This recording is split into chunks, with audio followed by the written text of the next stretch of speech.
पुत्र जरूर हो, लेकिन तुम मेरे पुत्र नहीं हो। इस सिंहासन पे वही बैठेगा जो मेरा पुत्र होगा। तो ध्रुव जी ने कहा, मां मुझे क्या करना पड़ेगा इस सिंहासन के लिए? तो सूर्य जी ने कहा, जाओ जाकर परमात्मा की तपस्या करो, तप करके परमात्मा का। जब परमात्मा पूछे कि तुम्हें क्या चाहिए, तो तुम भगवान से कहना कि हमें अब की बार सुनीत के नहीं सुरुचि के गर्भ से जन्म देना, तो तुम्हें इस सिंहासन पर बैठने का अधिकार मिलेगा। इतना कहा सूर्य जी ने, मानो ध्रुव जी को गाली दे दिया। ध्रुव जी रोते बिलखते हुए गए, अपनी माँ से बताया कि माँ, छोटी माँ ने ऐसा कहा। तो माँ ने अपने पुत्र को प्यार से अपनी गोद में उठा लिया।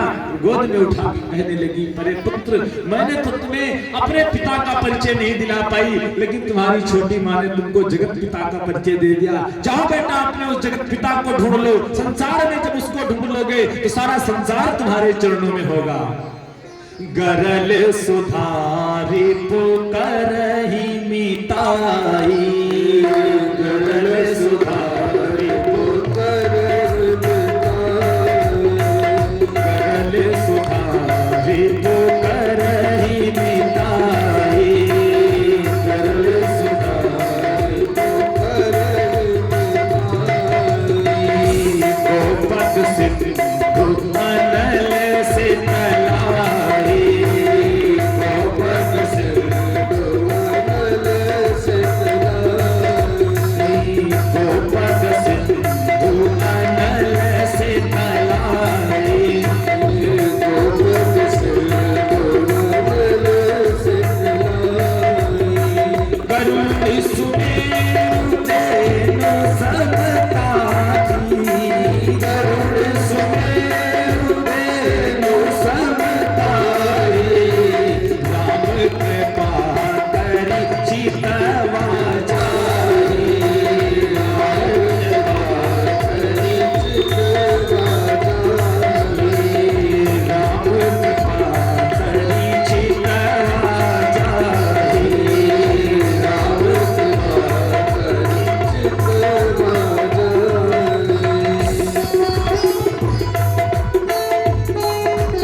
बेटा कृपा हो जाएगी, संसार उस पर कृपा करेगा। जाओ अपने उस जगत पिता को ढूंढ लो। 5 वर्ष की अवस्था थी ध्रुव जी की, और ध्रुव जी निकल पड़े ध्रुव जी धीरे धीरे चलते गए। अचानक रास्ते में नारद जी ने देखा, वो छोटा सा बालक, अरे कहां चला जा रहा है, कौन है? जाकर के नारद जी ने पूछा, अरे बेटा कहां जा रहे हो और कौन हो तुम? ध्रुव जी ने कहा, महाराज मैं उत्तानपाद का पुत्र हूं, मेरा नाम ध्रुव है। कहां जा रहे हो? महाराज मैं जा रहा हूं वृंदावन। क्यों? वृंदावन में मैं जाकर के भगवान को ढूंढूंगा, भगवान को बुलाऊंगा अपने पास। नारद जी को हंसी आ गई, अरे पुत्र अभी तुम बहुत छोटे हो, अभी तुम बहुत छोटे हो, अभी तुम्हारे से कुछ नहीं होगा, तुम घर लौट जाओ। ध्रुव जी ने कहा, नहीं गुरुदेव, अब घर तो वापस होने वाले हम नहीं हैं। क्यों? क्योंकि व्यथित होके आए हैं, इसलिए अब घर तो वापस नहीं जाएंगे। या तो भगवान को आप अपनी आंखों से दर्शन करेंगे, भगवान का साक्षात्कार करेंगे, या तो यहीं पर अपने प्राणों को छोड़ देंगे। मैं अपनी माँ से वचन देकर आया हूं कि माँ मैं भगवान का साक्षात्कार करके लौटूंगा। ध्रुव जी ने खूब समझाया, बेटा बड़े बड़े शेर होते हैं, चीते होते हैं, बाघ होते हैं, खा जाएंगे। कहा गुरुदेव कोई बात नहीं, खा जाने दो, हम जिसकी चिंता करते हैं उसको हमारी फिक्र होगी गुरुदेव। हमें किसी चीज की चिंता नहीं है कि हमें मेरा क्या होगा, हम अपने लक्ष्य पर चलेंगे, जो होना होगा सो होगा। किसी प्रकार की कोई चिंता हम नहीं करेंगे गुरुदेव। और हम चिंता करें भी तो क्यों, जिसके सहारे गए महाराज चिंता तो वो करेगा। छोटा सा बालक 6 महीने का होता है, उसको क्या फिक्र कि मम्मी मुझे कहाँ छोड़ रही है, कहाँ बैठा रही है। वो तो माँ को ध्यान देना है कि मेरा बालक कहाँ चला गया है। उसको तो आग के पास भी बैठा दोगे महाराज तो आग वो भी पकड़ लेगा, वो तो बालक है। तो गुरुदेव हमको चिंता नहीं है, अब हम उनके निमित्त हो गए हैं, अब वो हमारी चिंता करेंगे। अरे चिंता करे बनाए हमारी, चिंता हमारी भला करे, हम नहीं करेंगे, हम तो केवल गुरुदेव भगवान का नाम लेंगे। चिंता करे बनाए हमारी इस माया जंजाल की, और हमको क्या करना है? सभी लोग हाथ उठा के ताली से सेवा करते हुए, अरे बलिहारी बलिहारी बोलो गिरधारी नंदलाल की, बलिहारी बलिहारी बोलो गिरधारी नंदलाल की, बलिहारी बलिहारी बोलो गिरधारी नंदलाल की, बलिहारी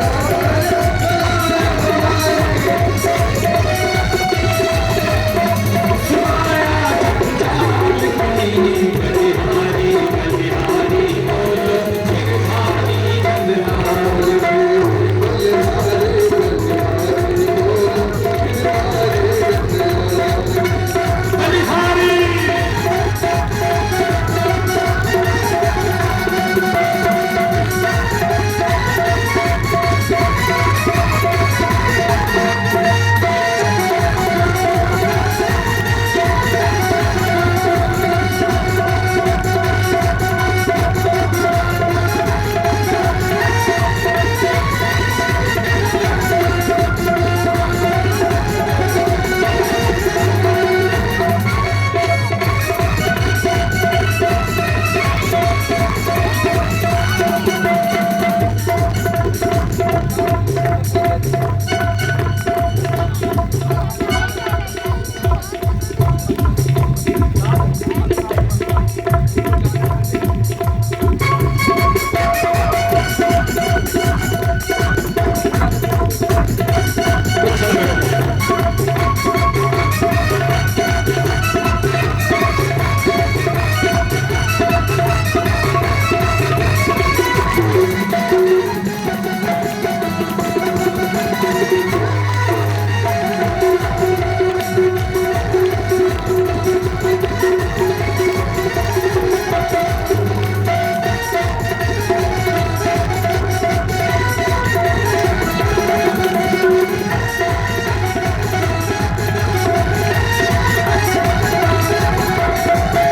ध्रुव जी का सुंदर चरित्र श्री सुखदेव जी परीक्षित को श्रवण कराते हैं। उसके बाद इन्हीं ध्रुव जी के वंश में आगे चलकर एक वेन राजा हुए।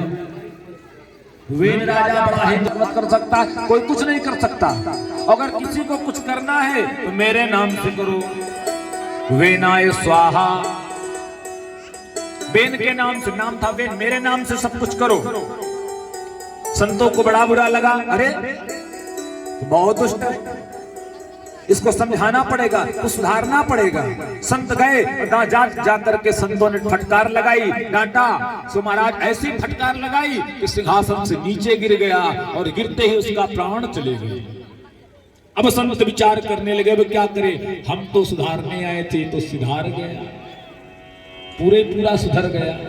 प्रेम से बोलो जय श्री कृष्ण, और धीरे बोलो जय श्री कृष्ण। पड़ोसी भी सुन के आ जाएंगे तो आज जन्मोत्सव है, हो सकता है प्रसाद कम पड़ जाए। जोर से बोला करिए, जो लोग बैठे घर में चौंक जाए बिल्कुल। वृंदावन बिहारी लाल की। अब लगाए, इतनी बढ़िया में कथा हो रही है। वेन गिर गया, अब क्या करें, संत विचार करने लगे, हम तो सुधारने आए थे तो सुधार गया। अब संतों ने वेन के अंग का मंथन किया, अंग का मंथन किया, एक काला कलूटा निकला। उसको देखा तो समझ गए ये तो किसी काम का नहीं। उससे कहा निशीत चुपचाप बैठो, वही बाद में निषाद राज बन गए। फिर से मंथन किया तो अब की बार जब दाहिनी जंघा का मंथन किया तो साक्षात नारायण पुत्र रूप में आए और बाई जंघा का मंथन किया तो महारानी लक्ष्मी कन्या रूप में आई तुरंत, और देखा तो हाथ में शंख और चक्र के चिन्ह बने हुए थे। संत समझ गए हो नारायण पधारे हैं साक्षात। संत तुरंत सिंहासन पर बैराज को बैठा के नामकरण कर दिया। नाम हुआ पृथुजी महाराज। पृथुजी महाराज अपने राज्य में आए, बड़ी सुंदर व्यवस्था की अपने राज्य की। यह सारी पृथ्वी जो है महाराज बड़ी ही विचित्र थी पहले। अभी भी कहीं आप जंगलों में जाइए किसी पीढ़ क्षेत्र में तो वहां की भूमि ऊंचा खाली है, कहीं पर पहाड़ी बनी है, कहीं पर गड्ढा है, ऐसी भूमि थी। जब आप कभी भूगोल पढ़ेंगे ना, विधिवत इतिहास, उसमें आता है कि किस प्रकार ज्वालामुखी जैसे जैसे फूटे थे, जैसे जैसे बिखरे थे, उसी प्रकार पृथ्वी ऊंची खाली हो गई थी। कोई व्यवस्था नहीं थी। पृथुजी महाराज ने संपूर्ण पृथ्वी को समतल करवाया। जो हम लोग व्यवस्था से चल रहे हैं, बैठ रहे हैं, लेट रहे हैं, ये पृथुजी महाराज की देन है। संपूर्ण पृथ्वी को समतल करवाया, नगर बनाए, गांव बनाया, सारी व्यवस्थाएं की। परंतु एक बार झूला पड़ गया, बारिश नहीं हुई, बंद हो गई बारिश। तो पृथु महाराज ने पृथ्वी माता को आदेश दिया, देवी तुम अन्न पैदा करो, मेरी प्रजा भूखे मर रही है। पृथ्वी माता ने बात नहीं श्रवण किया। पृथु जी को क्रोध आ गया, तुरंत तलवार निकाल के चिल्ला डांटने लगे पृथ्वी को, वसुंधरे तुम भविष्यामि, हे वसुंधरा मैं तुम्हारा वध कर दूंगा। कांपती हुई गाय का वेश बनाकर वसुंधरा पृथ्वी माता सामने आई, आकर के हाथ जोड़कर खड़ी हो गई, महाराज क्षमा करें। जब कोई दुष्ट राजा पृथ्वी पर राज्य करता है तो जो हम अन्न देने का सामर्थ्य होता है उसे मैं अपने गर्भ में छुपा लेती हूँ, लेकिन जब आप जैसा कोई धर्मात्मा राजा आता है तो मैं खोल देती हूँ। महाराज मैं गाय बनकर आ गई हूँ, जिस चीज की आपकी इच्छा हो मेरा दोहन करके प्राप्त कर लीजिए। पृथु महाराज दोहन करने लगे। अन्न धन जो भी था संसार में सब कुछ पृथुजी महाराज ने धरती माता का दोहन करके प्राप्त किया। सुंदर नगर बनाए, गांव बनाए, इसलिए पृथु के नाम से महाराज धरती का नाम पृथ्वी पड़ा है। जान लीजिए पृथ्वी क्यों कहते हैं, पृथु जी की व्यवस्था है।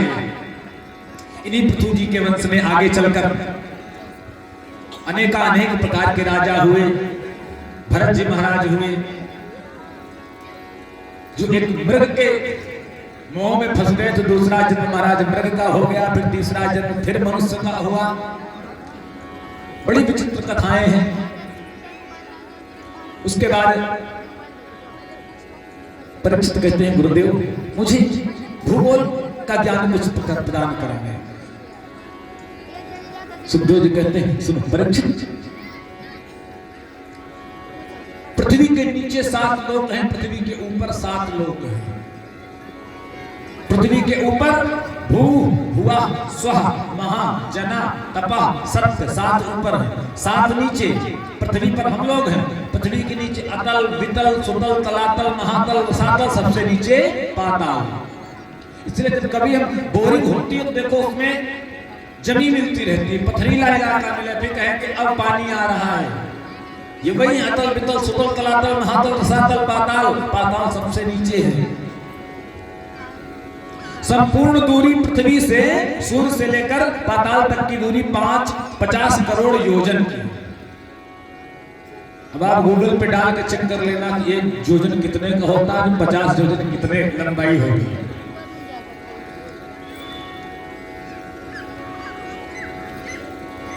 उसके बाद नरकों का वर्णन किया।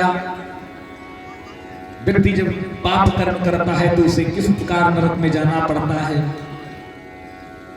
पृथ्वी से 99,000 योजन नीचे यमराज की संयमनीपुरी है, जहां यमराज सबको दंड देते हैं। पृथ्वी के नीचे हमारा 99 योजन नीचे, वहां यमराज राजा हैं। अनेक प्रकार की नरकों का वर्णन किया। परीक्षित ने कहा, महाराज बस करिए, नरक का वर्णन सुन करके तो हमारा हृदय ही कांप जाता है। कभी कभी गरुड़ पुराण सुनिए महाराज, गरुड़ पुराण में सब वर्णन है पूरा, कौन सा पाप करने पर व्यक्ति किस नरक में जाता है। बड़ा सुंदर नरकों का वर्णन किया। उसके बाद आगे की कथा कहते हैं,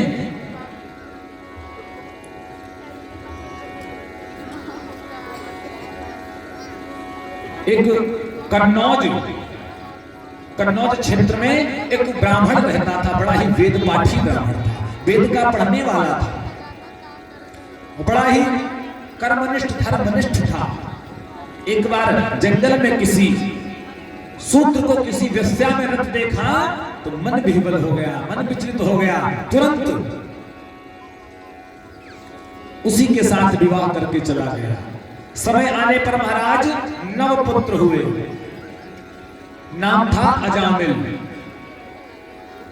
समय आने पर नवपुत्र हुए,